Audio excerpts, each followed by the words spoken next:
Hello, नमस्कार. सुरेश काटे बोलतोय एबीपी माझा मधून. बोला.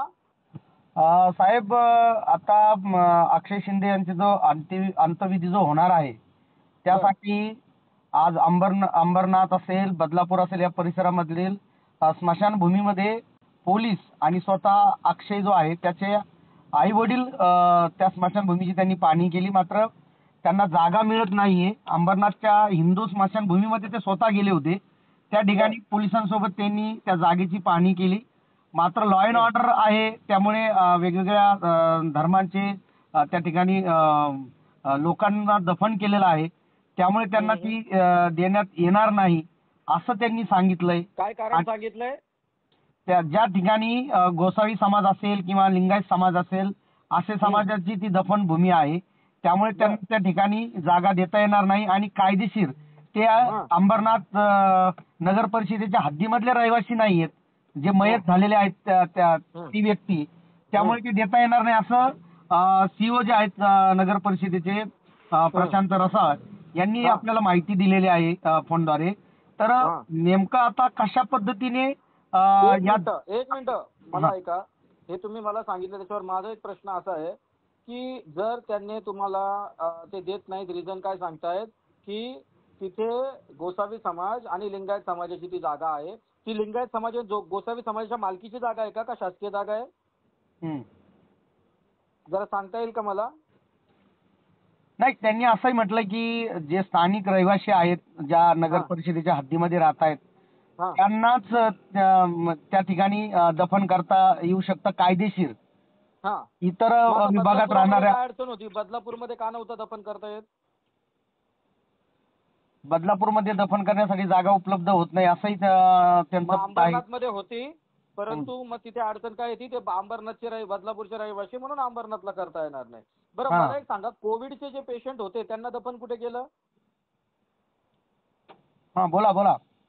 कोविडचे जे पेशंट होते, कोविडमध्ये ज्या लोकांना दफन करायचं होतं त्यांना कुठे केलं नेमकं दफन? मग त्याच्यामध्ये धर्म वगैरे पाहिला गेला होता का? पण आता अशी परिस्थिती आहे का जागाच त्यांना मिळत नाही. त्यामुळे बरोबर आहे, पण मला एक गोष्ट समजू द्यात ना पत्रकार साहेब, मला एक गोष्ट समजू द्या की ते जर नाकारतायत तर ती जी जागा आहे ती शासनाची आहे की त्यांच्या मालकीची आहे? प्रायव्हेट जागा आहे ती, शासनाची आहे ना की प्रायव्हेट आहे? शासनाची जागा आहे, शासनाची. शासनाच्या जागेमध्ये ते लोक दफन करायला त्यांना अडचण यायला नाही पाहिजे. राहिला दुसरी प्रश्न, शासनाच्या जागेमध्ये कोविडच्या टायमाला पण दफन केलेत ना प्रेत? त्यावेळेस काय प्रॉब्लेम आला होता का? बदलापूरची लोक इकडे प्रेत पुरले असतील ना, बरोबर आहे की नाही? बोला बोला. मग जर असं असेल तर मग यांना द्यायला अडचण काय?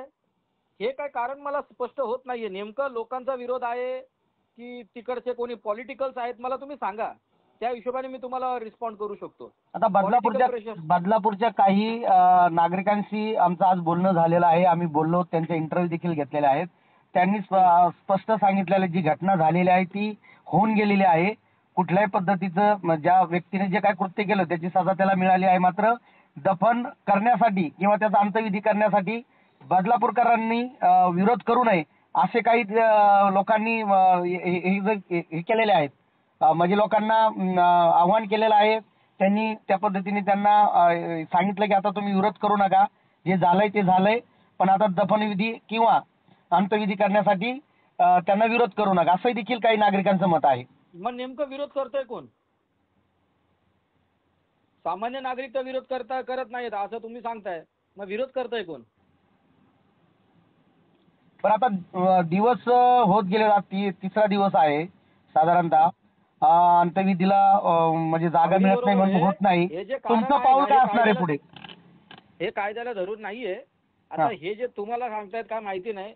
इमिजिएटली त्याचा जो त्याच्या ज्या प्रेताची जी अवहेलना चाललेली आहे, तर आपल्या भारतीय राज्यघटनेमध्ये प्रेताचे देखील काय अधिकार मूलभूत आहेत. त्या अधिकाराचं संरक्षण होणे आम्ही तात्काळ उद्या उच्च न्यायालयामध्ये इंटरिम ऍप्लिकेशन मूव्ह करतोय. आम्ही मेन्शन करणार आहे ते मॅटर. म्हणजे कोर्टाचा पुन्हा तुम्हाला म्हणजे आदेश आल्याच्या नंतर पुढच्या पाऊल होतील असं? येस, नक्कीच. ठीक आहे, धन्यवाद सर. ओके. एबीपी माझा, उघडा डोळे बघा नीट.